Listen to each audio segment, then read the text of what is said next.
Hello, hello, hello. Welcome to coffee time.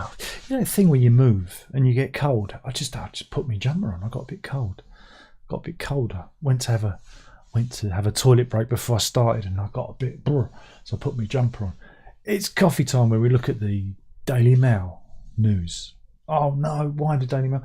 Because a lot of it's free, though they do a lot of Mail Plus subscription stories now, but we can still blunder our way through. The top story. Why? This is the story of Eni Aluko. Again, unless you're in the UK and you follow sport, she's I guess you'd call her a controversial figure. She's a presenter on football television. I guess that's the best way you can call it.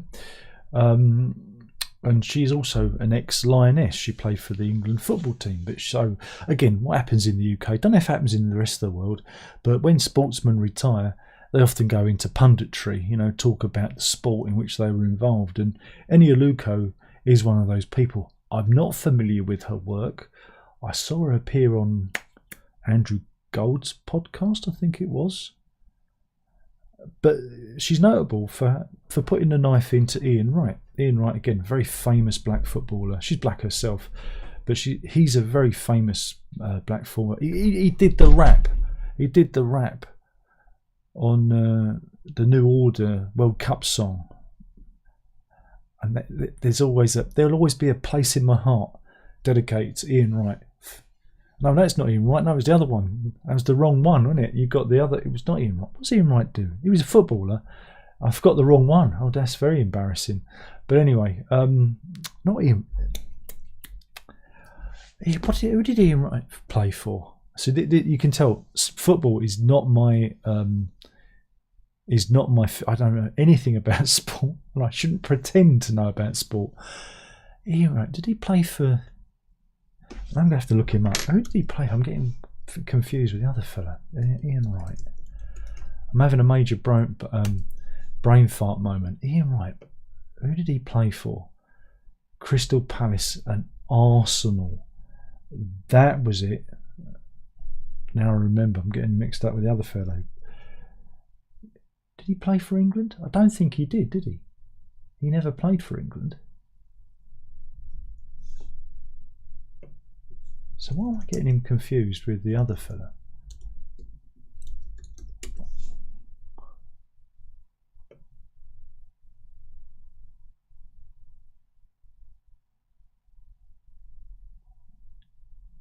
I don't. Barnes, isn't it? John Barnes. That's the fella. He played for England. Yeah. Why am I getting Ian Wright and John Barnes mixed up? I do not know.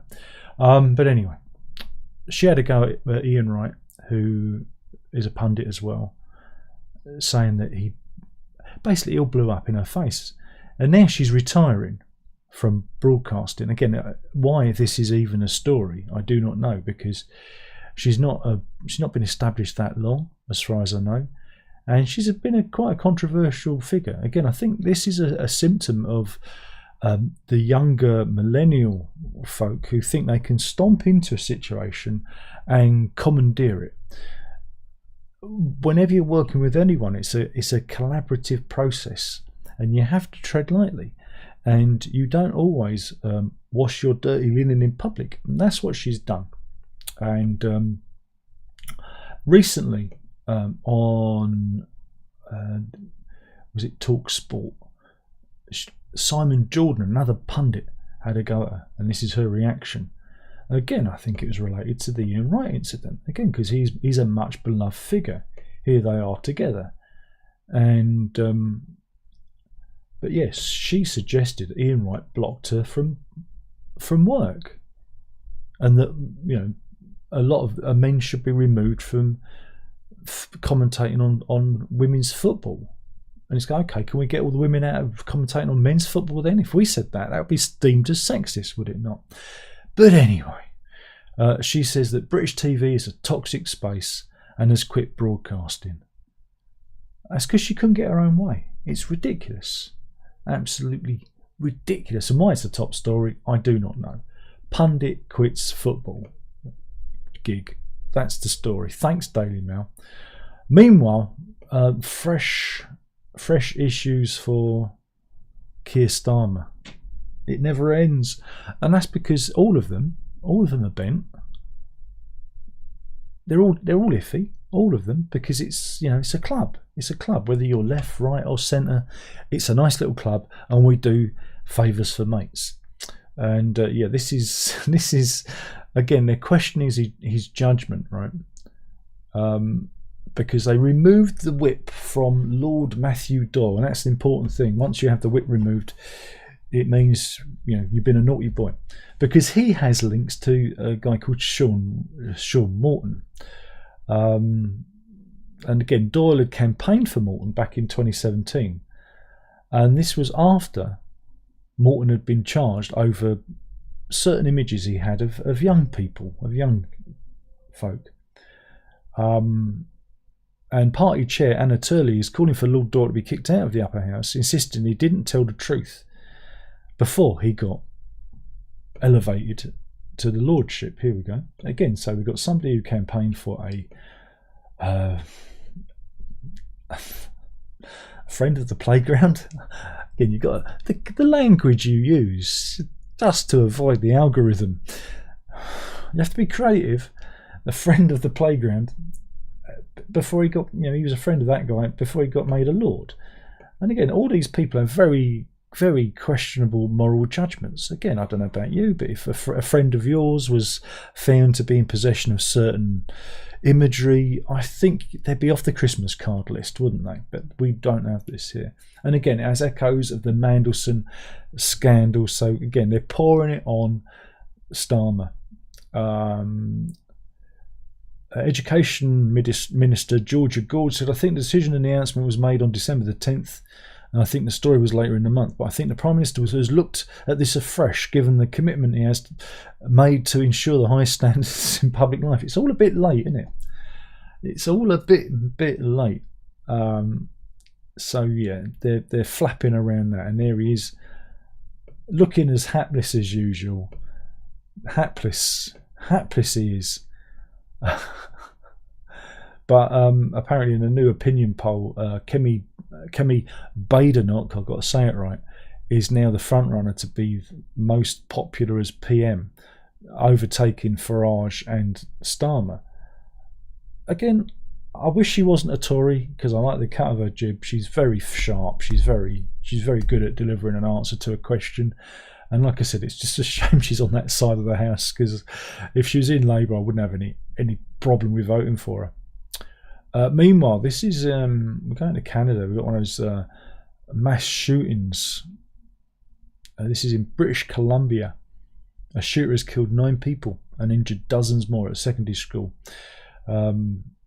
This is 8 people of the victims. One of them is the attacker. He attacked Tumbler Ridge Secondary School in British Columbia. Again, it says the shooter believed to be a woman. It's not. It's a man. It's a man in a dress.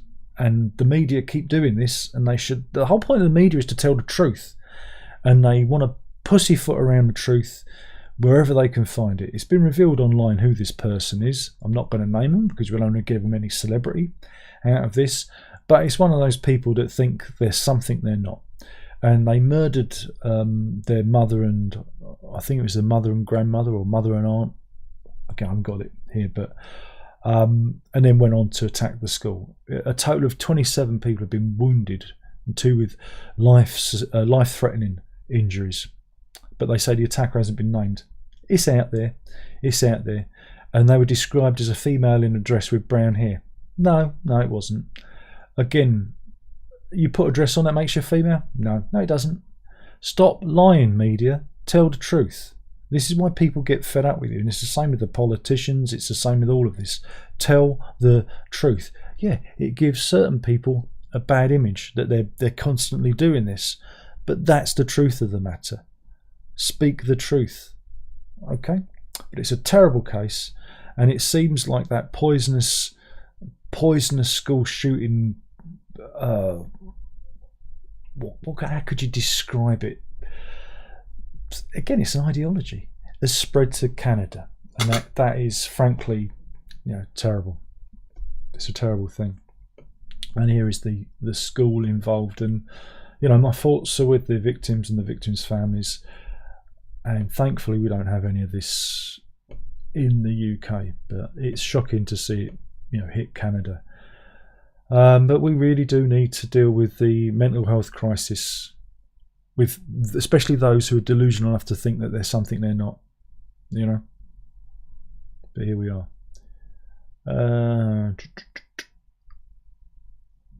What else have we got? Oh, we've got a follow-up to yesterday's story.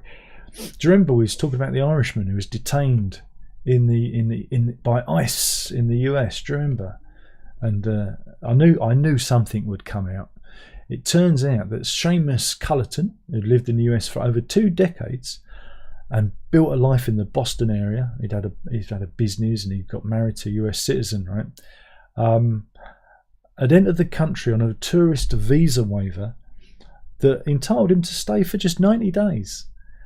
The thing is that was issued in 2009. So you can see why they've pulled him in, can't you? You can see why they've pulled him in. But yeah, so he's, you know, that's... despite marrying a US citizen and applying for a marriage-based green card, the plasterer's attempt to secure his freedom was dismissed by a federal judge in El Paso, where he's currently being held. In January 23rd reading, Judge Kathleen Cardone said the visa waiver program that Cullerton has used meant participants gave up the right to challenge deportation except on asylum grounds. He has to challenge. He said, look, I'm a bit like Graham Linehan, right? I can't go back to the UK because I'll get cancelled. That's all he's got to say. And then they'll allow him to, because there was some US Politico last week said that UK citizens should apply for asylum in the US on freedom of speech grounds. I wonder if they'll take me in. I doubt it. But yeah, under the scheme, she noted, entrants waive any right to contest other than on the basis of application for asylum any action for removal.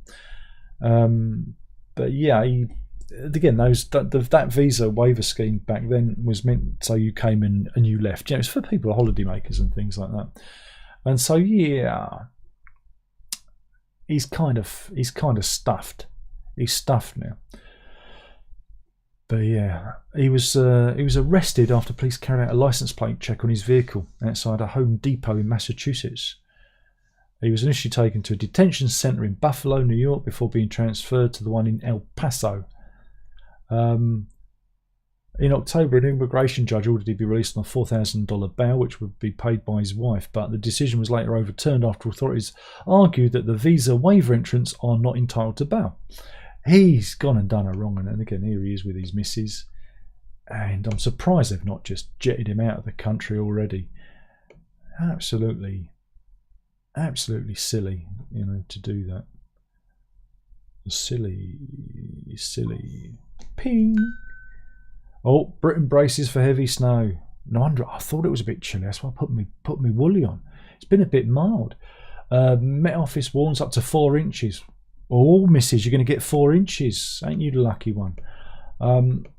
Let's see some pictures of snow. Yeah, as the heavy snow will hit northern England and Scotland tomorrow, issuing a 20-hour yellow alert amid concerns up to 4 inches will fall. But yeah, it's going to affect high ground. Oh, remember, don't eat the yellow snow or ice for that matter. So yeah, if you're up north, it's going to get rough and bumpy. And this is a picture of a woman walking through the snow and fog in Richmond, North Yorkshire, on February the 4th. So there you're going to go. It's going to be great. You're going to love it. You're going to love it.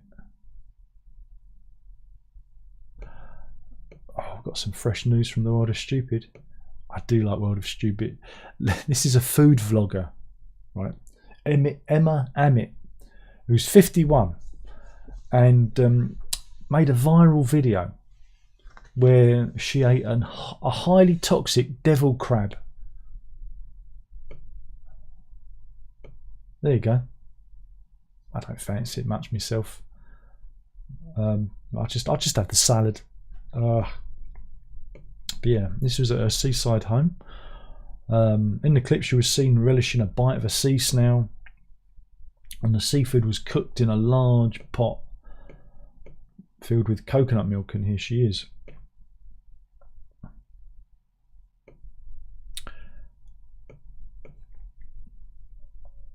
So yeah, officials have since warned residents to refrain from eating the seafood that they are not familiar with.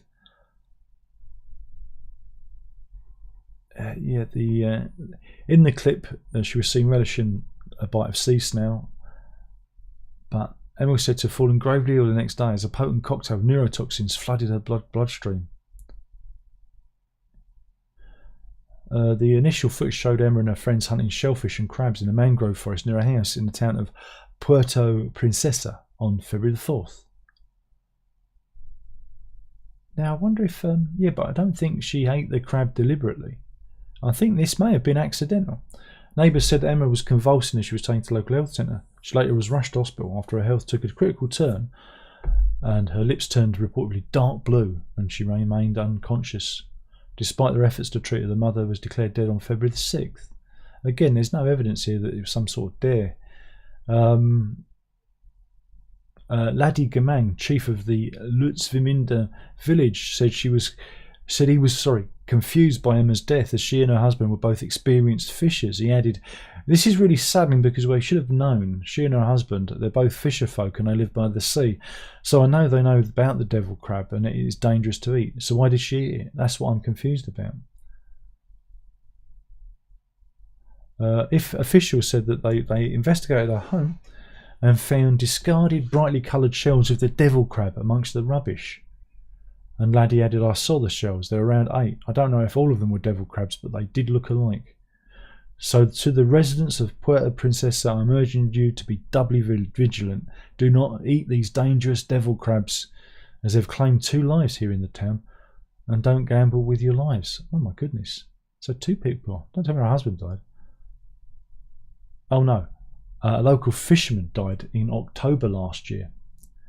So, but yeah, the crab and the flesh and the shells of the crab contain powerful neurotoxins, one called tetrodotoxin and saxitoxin, that can remain potent even after hours of cooking, so it doesn't break it down. The crabs are typically dark reddish brown with a striking pattern of red and brown patches. Can we get a picture of the devil crab? Devil crab. Images. Is that the devil crab? You've got the red devil crab, and then you've got the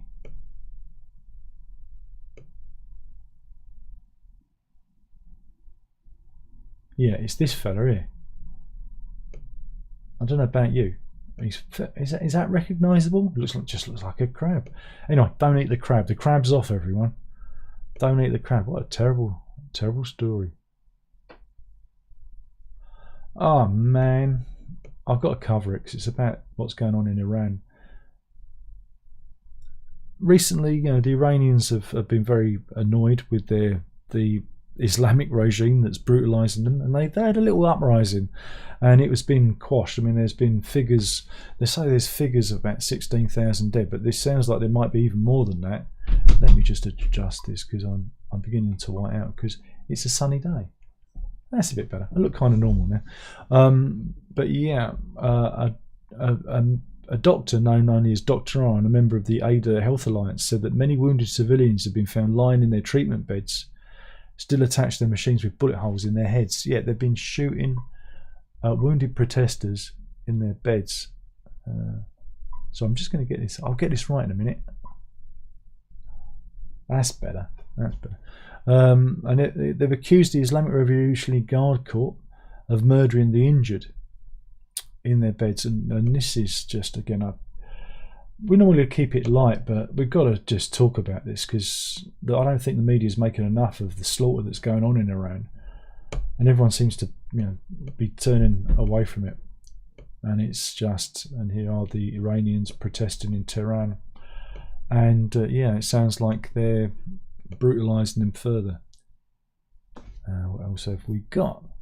Let's have a look. Are there any good ones? No, there isn't. Bit boring, really. 8 signs that your partner is cheating on you. Male plus. We'll never find out. We'll never find out.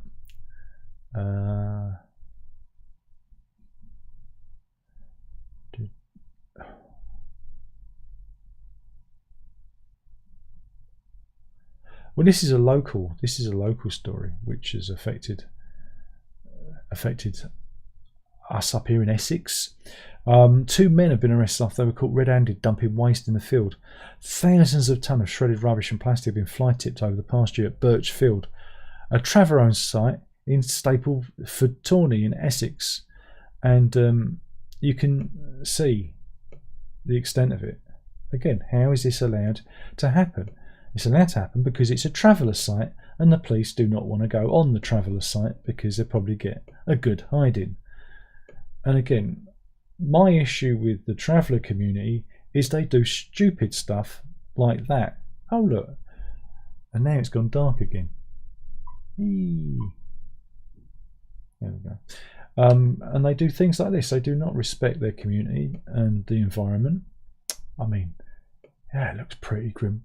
Why isn't this stuff just repossessed and they're kicked off? It's ridiculous. Officers arrested 2 men, a 25-year-old from County Down, Northern Ireland, and a 55-year-old from Surrey, for depositing waste without a permit. Now, again, around here, they've been informed about this for a year, and this is the first time they've acted on it.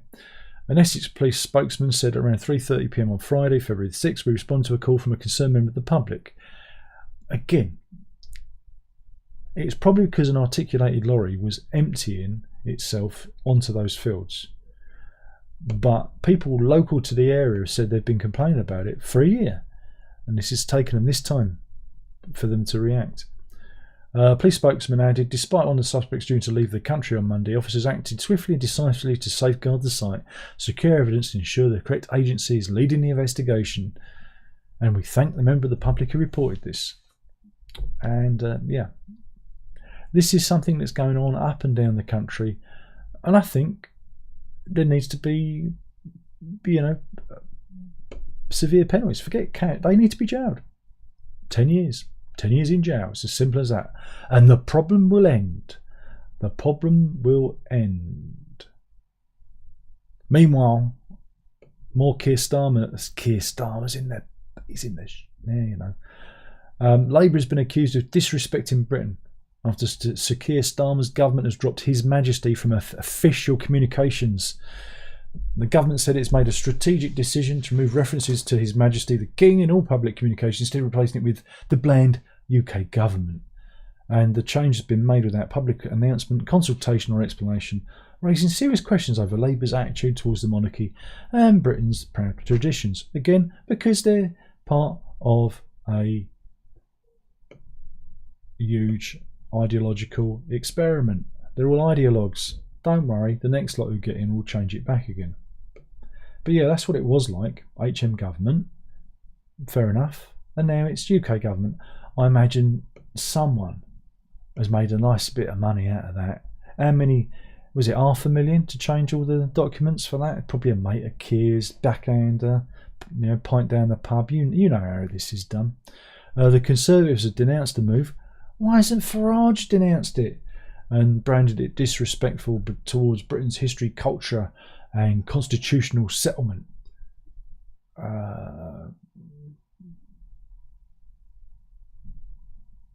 So yeah, I don't know.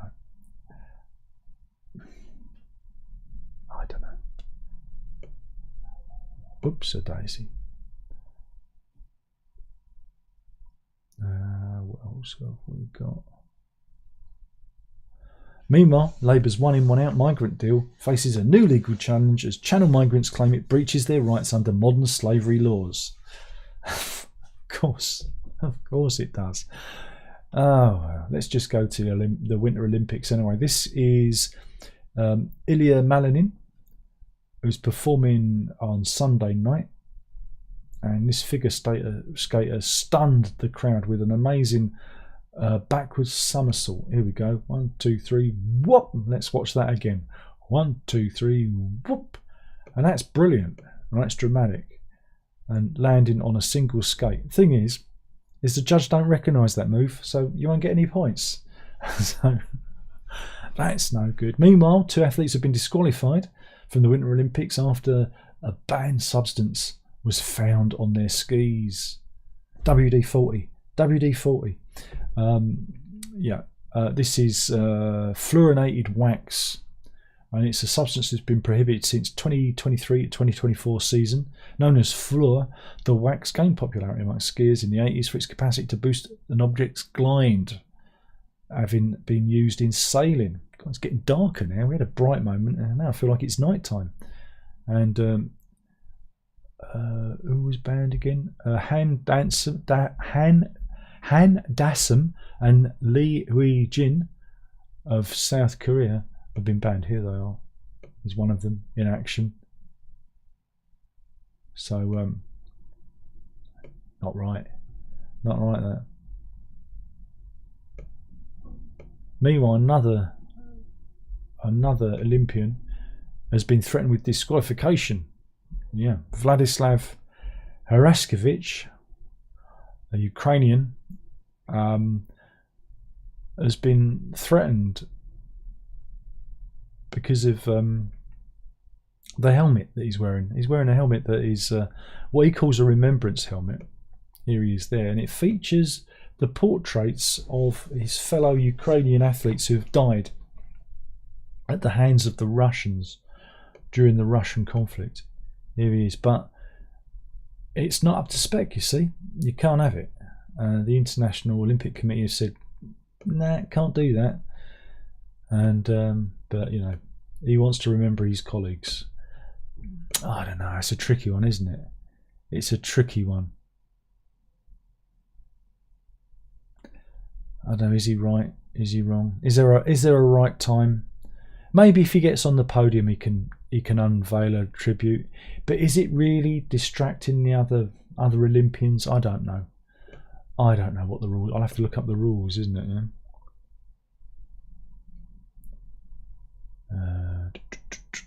What have we got? They've got loads about Epstein again.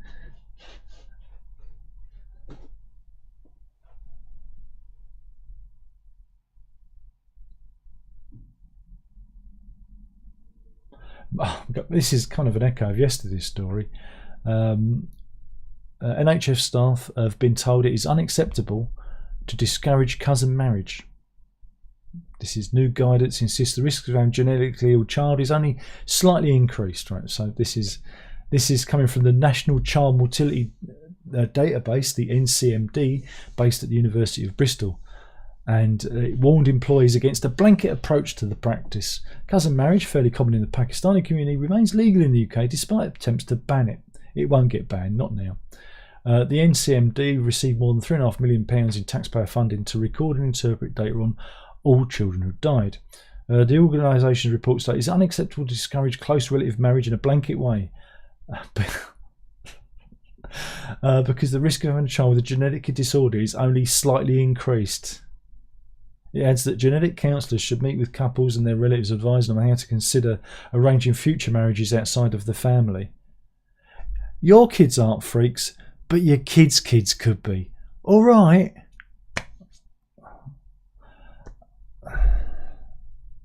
Just because hashtag be kind, isn't it? I mean, and this advice follows separate NHS guidance on the state and the benefits of cousin marriage. This is what happens when certain ideologies, again, and this time it's a religious ideology, takes control of something. They can bend these statistics. We all know that genetic variation is the key to us succeeding as a species. And although there might not be a physical disability, there can be psychological, mental disabilities involved in these cousin children. You know, a lower IQ, mental instability. And here you go, this is it. The NCMD document adds, action at community level may help people to understand and act on our advice, but it is only acceptable if information is balanced, non-stigmatising and non-directive. In 2024, an attempt to outlaw the practice was proposed by Richard Holden, as Shadow Transport Secretary, when he was a backbench MP. His efforts were blocked. Who is Richard? Let's see where he is. Richard Holden MP. What? Richard Holden MP. Where is he? He's from Basildon and Billericay. Right. Okay. And he's a member of the Conservative Party. I just wondered what area he represented. Okay. Mr. Holden told the Times, our NHS should stop taking the knee to damage oppressive cultural practices. This guidance turns basic public health into public harm. First cousin marriage carries high genetic risk, as well as damaging individual liberty and societal cohesion. Pretending otherwise helps no one, least of all the children born with avoidable conditions and those trapped in heavy-handed patriarchal power structures they can't leave for fear of total ostracism. Again, it allows men to coercively control their women. But hey, Labour seems fine with it. Because, yeah. Studies suggest risks of cousin marriage are comparable to the increased risk associated with mothers giving birth over the age of 35. And that's what we say, be careful, right? However, the risk is compounded if the family has a history of let me take a run up at it. Consanguineous marriages across generations. Yeah, it's not always immediate, but you can have two cousins fight and then it'll, that's how genetics works. It doesn't always present itself, immediately. It can, come up later. But hey, here we are. What a wonderful understanding world we live in. Meanwhile, this is where is this? I think we can cover this one. I think we can cover it.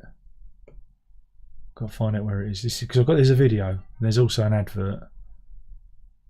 This is in Quilicura, a commune of Chile, and its capital of Santiago, right? And this is a motorist who foiled an armed robbery.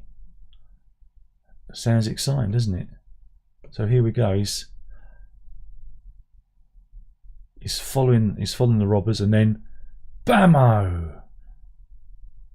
Rather than braking, he bammo takes them out. There you go. That's pretty impressive stuff, isn't it? He took them out. He foiled the robbery. At least two armed men who appeared to be wearing masks, covered their faces, were seen emerging from the car.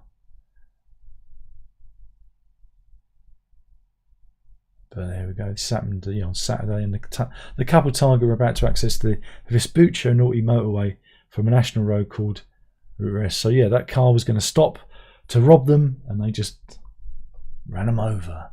So Chile's Minister of Security Luis Cordero said police were studying ways in which they could improve the fight against these violent crimes.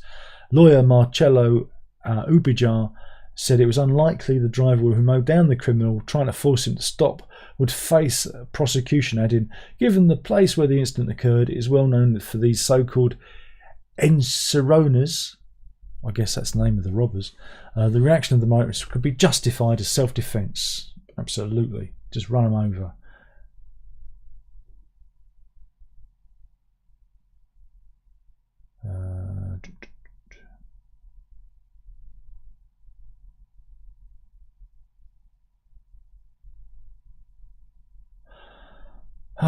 Sorry, can't read that one. I don't know if I can do this one either. Again, I've got to be so careful with the algorithm. The algorithm could be so iffy these days. Oh, here we go. This is a good one. We can do this one because there are no pictures involved. Going to British Airways. This is British Airways. Their crew members, right, were taken ill and rushed to the hospital. This is on a flight from Heathrow that landed in LA last week, and 3 cabin crew members were reportedly rushed to hospital after having out-of-body experiences after a passenger had given them cannabis-laced gummies. The edibles, which contained up to 300 milligrams of THC, had an effect. Yeah, an investigation now been launched by British Airways to find the passenger who gave the crew the edibles. One source said it's a godsend in this case the sweets in question were not shared out among the crew until they arrived in the US. So they reckon they had them when they landed. Imagine if they'd have given to the pilot. My goodness. They were consumed in the crew bus after touchdown, and tired staff gratefully gobbled them up. Almost immediately, BA staff realised something was wrong. Wow, man, I can smell colours. By the time the group had reached the crew hotel, 3 staff members who had numerous sweets began suffering out-of-body experiences. I'm flying! Oh dear. And yeah, here are some gummies, but they could be any gummies, couldn't they? They could just be Haribo, I'm not sure. So yeah, be careful. Never take sweets from strangers or members of the BA staff, because you can never be sure, can you? You can. Oh look, the Daily Mail's refreshed all the stories. Oh, that's good, isn't it? How long have I done? 36 minutes. Can start winding up. I'm going to see if I can find an animal story, but they don't have them anymore. Oh, we've got the oldest ever Miss Universe Australia entrant. Yeah. Miss Universe Australia is undergoing a major shake-up. And because age restrictions were lifted. Excellent. Christina Dietz has taken part. And here she is. Oh, let me just get that on the screen. Here she is. This is Christina Dietz. I'll tell you her age later on. Right. And there she is.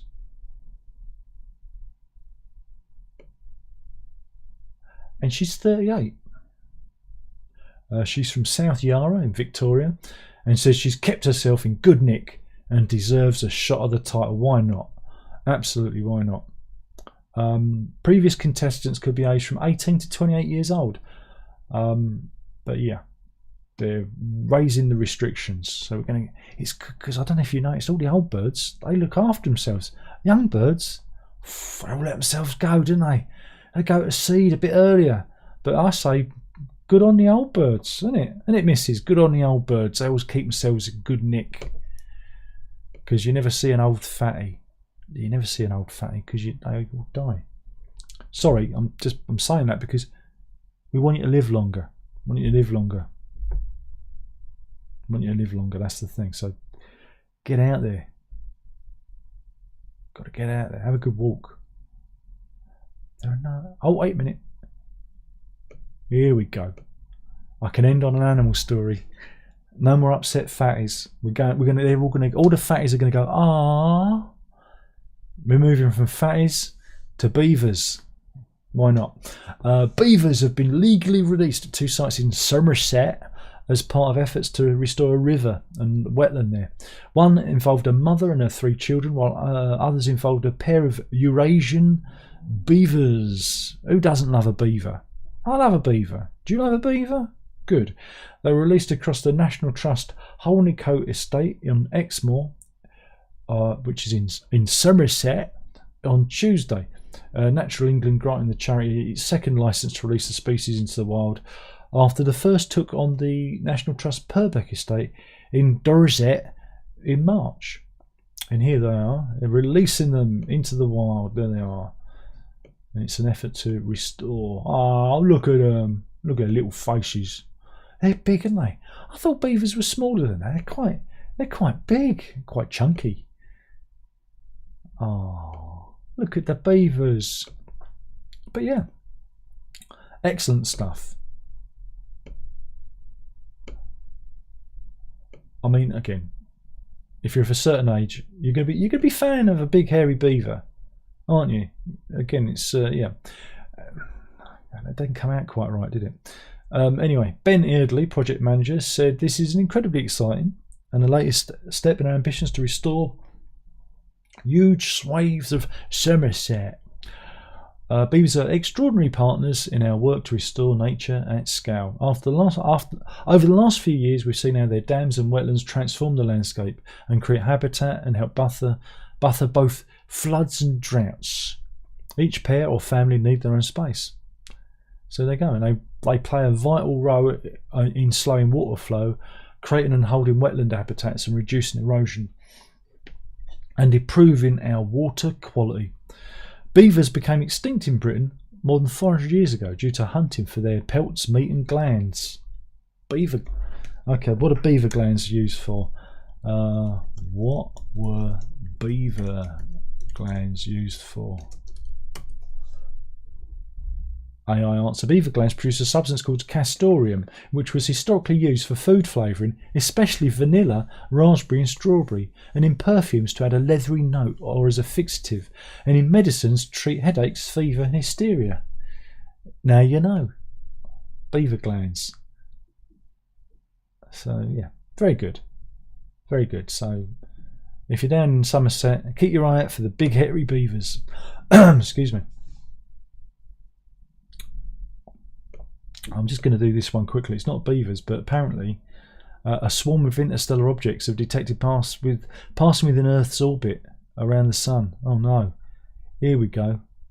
This is A.V. Loeb again, who thinks that there are aliens out there.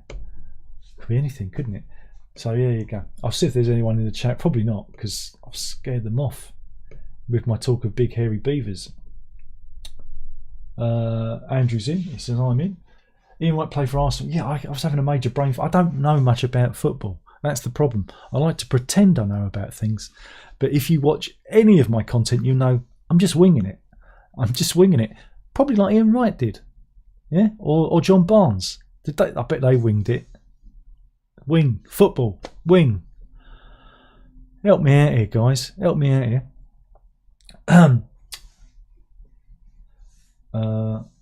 Andrew says I'm half Ukrainian.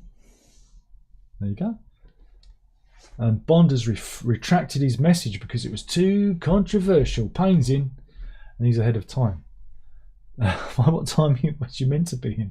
Dog cam. She's not. Oh yeah, she's here. I thought I'd shut her out, but she's back. She was hiding earlier at the foot of the stairs, and I had to get her back. Wait a minute. Here we go. Oh, it's remembered the settings. You can see her. Oh look, she's really playing. She's being aloof. Being very aloof there. Layla. There you go. That's your dog cam. Really, I ought to start charging. I ought to start charging for dog cam. Bond says, to reduce the likelihood of the missus cheating, one simply needs to increase the size of their prog collection. I'm sure that's the converse would happen, isn't it? The more prog you listen to, the more they leave. But you see, I reprogrammed at an early age. So, you know, she's nodding. She's saying, yes, he has programmed me at an early age. Again, we're lucky in that we kind of like the same stuff. You know, she tolerates the music I listen to, but she likes kind of 80s and 90s pop, so we're all right. And 70s pop. Just no Mr. Blue Sky. No Mr. Blue Sky, please. Mr. Blue Sky, right? Mr. Blue Sky was on Top of the Pops. Was on Top of the Pops on BBC4 the other day, and it was February 1978. I was right. It was a grey winter morning when that awful song was in the chart, and I was eating my porridge, and Mr. Blue Sky comes on, and I want to punch the radio. I knew I was right. February. Imagine releasing that song in February, Mr. Blue Sky by ELO, and that's why I hate it. I have a visceral reaction. It all was true. Everything I said was true. It was true, man. It was real. Zeb says, have a nice day. I don't know about that. Zeb says she needs a walk. Well, she'll have one after lunch. She's already had one this morning. And Andrew says, thanks, Don. You're all right. It's easy. I just point the camera at the dog. But I'm hoping that my knee's getting better. He said, I'm hoping it's getting better. It'll be 6 weeks on Sunday. So I'm just hoping it's going to get a bit better. I've been walking. I'm still doing 3 walks a day. But it's been really, I've been in pain for, well, nearly 6 weeks. So it's been quite tender. It's tender now. the stabbing pains of easing off, but you know, sympathy. Anyway, we're gonna end it there. Thank you for watching. I've gone on far too long. I'm off to cook a bacon sandwich because it's Wednesday, and Wednesday's bacon sandwich day. And yeah, and that's it. Hopefully that was all right. If it wasn't, I'm sure there'll be another one along in a minute. If you're lucky, it won't be one of mine. Okay, that was the news, whether you like it or not. Have a good time all the time. Ta-ta.